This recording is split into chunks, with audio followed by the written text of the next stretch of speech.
All right, so 2022, we had an increase in interest rates. So, what does 2023 bring us? Well, we are going to have increase in fees and cost.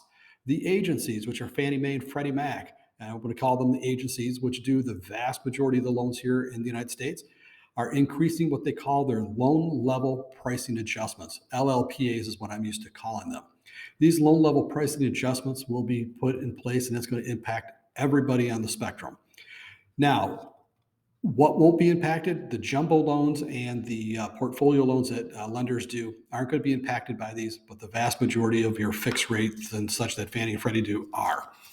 Now, some of the changes, there's some good changes. If your credit score is below 680, the adjustments of these LLPAs are actually going to be changed downward. They'll still be paying more than someone that has a higher credit score, but they'll be drastically different in the pricing. So it's going to help out maybe a little bit with qualifying people getting a mortgage. Now we have the flip side. Things got worse. What I used to tell people, if you had a 740 credit score or better, you're going to get the best rate. That's not the case. You really need to get the very best rate now. You got to be like a 780. That one's going to kind of keep you from all these adjustments. There's a little tweak in one of them, but for the most part, you're exempt from any of these loan level pricing adjustments if you're at 780 or better.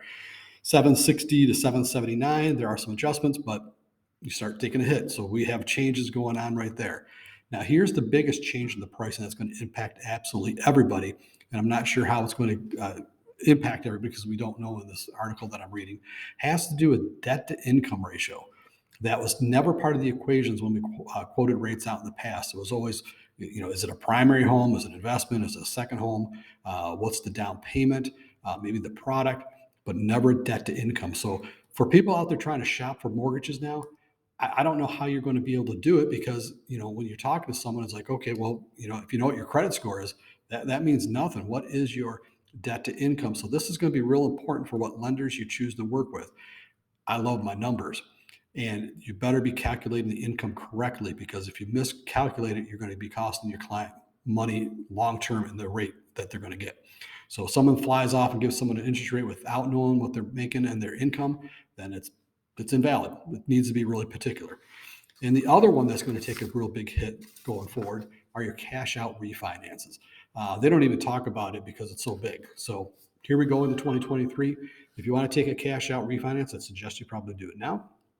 Um, and we just want to start preparing our buyers that, there's just going to be some more ways you have to go and look for a new lender. You need to work with a lender who's good with numbers because it's going to impact the rates that they're going to get. So here we go into 2023, something new to deal with, and I'm here to help. Look forward to talking to you again soon. Goodbye.